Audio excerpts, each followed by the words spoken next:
Hai, congratulations. Kalau seandainya Anda mendapatkan panggilan untuk interview kerja. Betapa menyenangkannya, betapa Anda so excited, betapa Anda begitu merasa happy dan senang banget. Tapi sekaligus juga Anda cemas. Gimana ya? Apa yang harus saya persiapkan? Nah, biasanya yang seringkali terjadi, kalau saya masih ingat pengalaman ketika dapat interview kerja, sibuk kasih tahu sama orang-orang di sekitar kita tentang interview itu, apalagi dari perusahaan yang begitu terkenal yang Anda harap-harapkan. Atau Anda mulai cemas, nanti interview mesti pakai apa ya? Pakaiannya seperti apa? Bagaimana penampilan saya?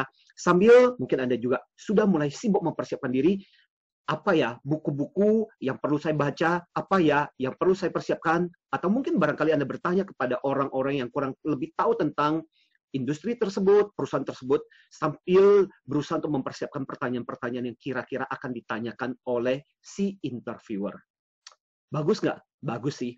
Tapi pada kesempatan ini, saya ingin men-sharingkan dari pengalaman sebagai orang yang berada di meja sisi satunya. Sebagai orang yang menginterview para pelamar kerja. Sebenarnya apa sih pola berpikir dan apa sih yang sebenarnya diharapkan?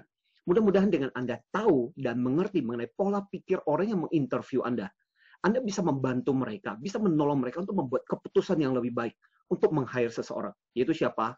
Diri Anda. Nah, itu sebabnya pada kesempatan ini, saya ingin membeberkan pengalaman saya mewawancarai beratus-ratus orang. Dan kalau saya ingat kembali, orang-orang yang akhirnya kita hire, atau yang kita proses lebih lanjut untuk para user, pemakai mereka. Saya bisa memperhatikan bahwa sebagian dari besar dari mereka punya kemampuan untuk menjual yang luar biasa. Itu sebabnya pada kesempatan ini, saya ingin men-sharingkan kepada Anda sebuah teknik yang saya tahu tidak banyak teknik ini dipakai. Tapi mudah-mudahan kalau Anda mempraktekkan ini, Anda akan lebih unggul dibandingkan dengan begitu banyak orang yang melamar pekerjaan dan menginginkan pekerjaan itu. Ready? Teknik interview ini bisa disebut dengan teknik self promotion interview. Ya, yaitu teknik interview di mana Anda menjual diri Anda. Kok kedengarannya nggak enak banget ya. Tapi itulah dia. Sebenarnya kalau Anda perhatikan, ketika Anda melakukan interview, siapa sih yang Anda jual? Bukankah Anda sedang menjual sebuah produk yang sangat berharga dalam kehidupan Anda? Yaitu diri Anda sendiri. Maka, hal yang ingin saya sampaikan pada kesempatan ini ada 7 poin penting yang saya ingin sampaikan kepada Anda bagaimana caranya Anda bisa menjual diri Anda dengan jauh lebih luar biasa. Yang pertama, mulai sekarang, sekali-kali tinggalkanlah mindset bahwa Anda mencari kerja. Karena kalau Anda mindsetnya mencari kerja, job seeker istilahnya, seolah-olah Anda dalam posisi yang jauh lebih rendah dibandingkan orang yang menginterview. Kalau saya boleh sarankan, gantilah istilah mencari kerja dengan manajemen karirmu. Ketika kamu mencari pekerjaan, kamu sedang memanage karirmu. Beda nggak? Beda banget. Karena kalau ketika kamu masuk ke dalam perusahaan dan interview, kamu sebenarnya sedang mencocok-cocokkan apakah ini perusahaan di mana saya akan bergabung, di mana saya akan merintis dan meniti karir saya. Maka posisinya apa? Setara. Artinya apa? Kalau Anda serak, Anda bisa terima. Kalau nggak serak, ya sudah, tinggalkan saja. Anda bisa punya pilihan yang lain.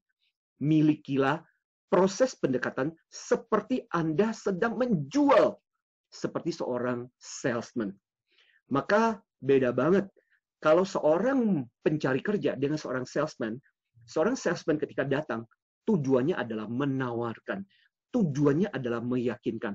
Dan itulah PR yang harus Anda lakukan pada kesempatan ini. Bahkan di dalam dunia selling, ada satu istilah, you sell yourself before you sell your product. Kamu menjual dirimu dulu sebelum kamu menjual produk-produkmu. Jadi, produkmu apa? Dirimu sendiri. Kamu harus menjual dirimu sendiri. Artinya apa? Saya mau bertanya kepada Anda. Seandainya Anda seorang pelamar kerja, kita balik ke situasinya. Anda yang menginterview diri Anda. Menurut Anda akan menerima diri Anda atau enggak?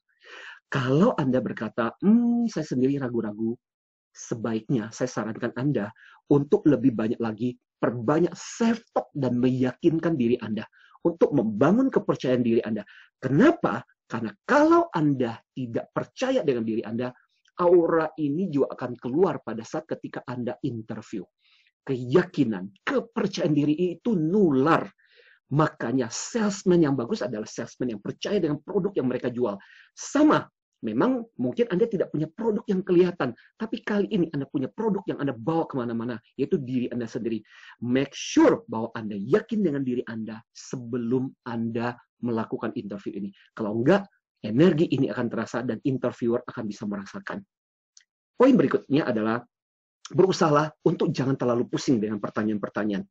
Dan itu yang seringkali terjadi. Kenapa? Karena biasanya kalau Anda search di website, cari buku, wah ada ribuan, bahkan websitenya ratusan ribu website yang isinya adalah mengajari dengan pertanyaan-pertanyaan. Terus bagaimana Anda harus menjawabnya? Saya kasih tahu, seorang sales yang bagus, seorang salesman yang ulung, dia tidak akan memperkirakan, kira-kira pembeli saya akan bertanya pertanyaan seperti apa. Yang dia akan persiapkan adalah mempersiapkan sedemikian rupa apa yang harus dia jual, apa yang harus dia katakan. Kenapa? Karena kita tidak pernah akan bisa tahu kira-kira pertanyaan seperti apa yang akan ditanyakan oleh interviewer Anda. Bahkan saya sendiri, karena tahu ada begitu banyak buku tentang pertanyaan-pertanyaan yang akan ditanyakan, saya malah berusaha menghindari pertanyaan-pertanyaan yang umum seperti itu. Karena khawatir jangan-jangan si orang-orang yang saya interview ini udah baca bukunya. Nanti dia menjawab pertanyaan seperti yang sudah mereka baca di buku itu. So, biasanya saya akan mulai dengan pertanyaan yang lebih unik, yang sedikit berbeda. Yang intinya sebenarnya cuma satu. Saya ingin tahu sebenarnya dia punya apa yang bisa dia jual, sesuatu yang berharga pada diri dia, yang kira-kira berguna buat organisasi atau orang-orang yang akan menggunakan tenaga kerja dia dan kompetensi dia. So, milikilah mindset seperti itu, bahwa Anda sedang menjual sesuatu, seperti seorang salesman. Ya, itu yang mesti Anda pusingkan. Lantas poin saya berikutnya adalah, siapkan dengan bukti-bukti dan cerita. Bukti-bukti dan cerita, kalau perlu, Anda siapkanlah presentasi. Jarang loh, saya dalam pengalaman saya, jarang melihat ada seorang interviewee, orang yang diinterview itu sampai, Pak, Bapak Ibu mohon maaf ya Pak, boleh nggak saya ingin mempresentasikan slide yang sudah saya siapkan, karena di dalam slide ini berisi tentang pekerjaan-pekerjaan yang saya lakukan. Saya yakin, kecuali si interviewer itu memang si yang melakukan interview itu nggak seneng banget sama Anda, dia akan mengatakan, nggak usah deh pakai presentasi, ngomong aja. Sebagian besar saya yakin dia pasti akan mengizinkan Anda untuk melakukan presentasi. Dan disitulah kesempatan buat Anda untuk menunjukkan kemampuan Anda. Dan kalau perlu, bawa tuh dokumen atau hasil karya Anda yang bagus yang pernah Anda hasilkan. Saya masih ingat, saya pernah diterima di salah satu perusahaan. Salah satunya adalah karena saya membawa brosur-brosur berisi training, berisi program-program yang kami buat pada waktu itu. Dan itu membuat saya bisa menjual diri saya lebih mahal. Karena saya bisa membuktikan dengan brosur itu, bahwa kalau itu adalah hasil kerjamu, bahwa kalau itu merupakan dokumen-dokumen yang bisa membuktikan bahwa Anda adalah orang yang melakukan dan menyelesaikan pekerjaan. Itu akan menambah nilaimu di mata orang yang melakukan interview. Di sisi lain, kamu sedang membantu dia untuk membuat keputusan yang tepat untuk meng-hire Anda. Poin yang berikutnya adalah, lakukan komunikasi-komunikasi yang aktif.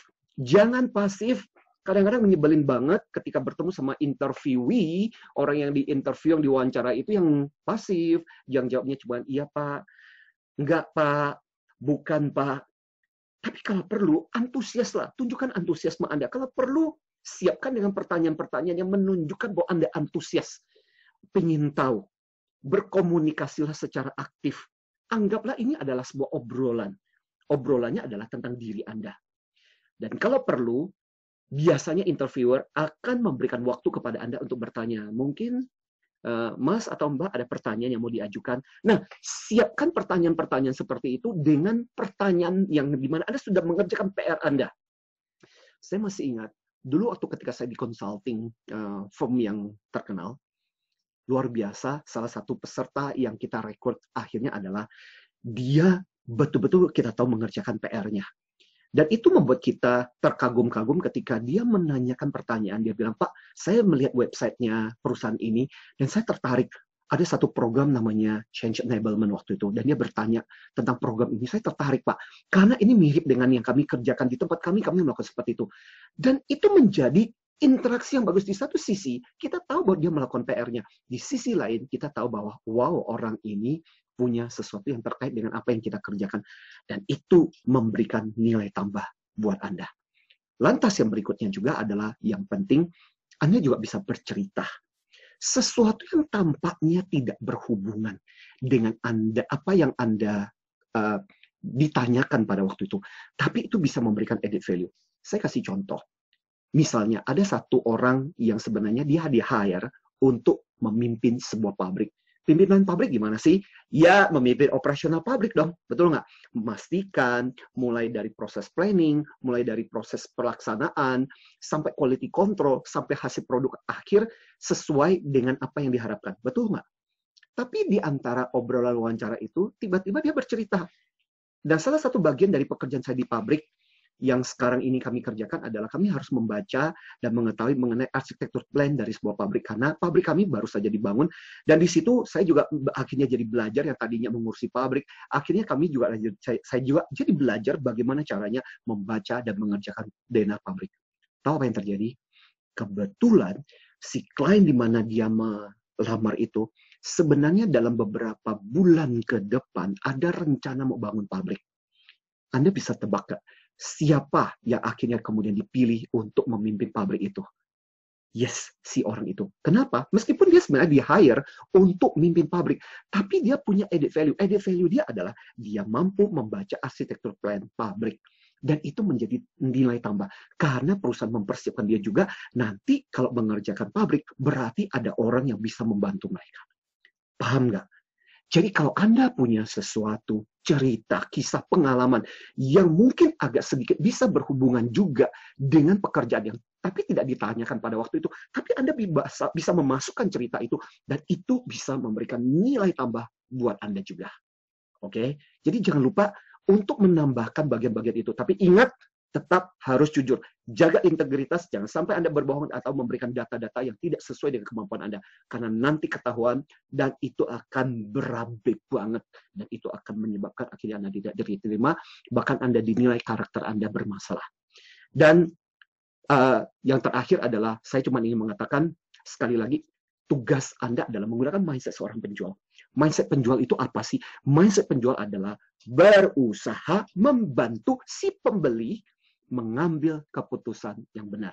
So, tugas Anda sebagai seorang yang diwawancari adalah meyakinkan, memberikan bukti, memberikan fakta, memberikan benefit, ya, tentang bagaimana manfaatnya dari perusahaan ini, dari organisasi ini, ketika meng-hire Anda dan mendapatkan Anda sebagai karyawan, apa yang bisa Anda kontribusikan.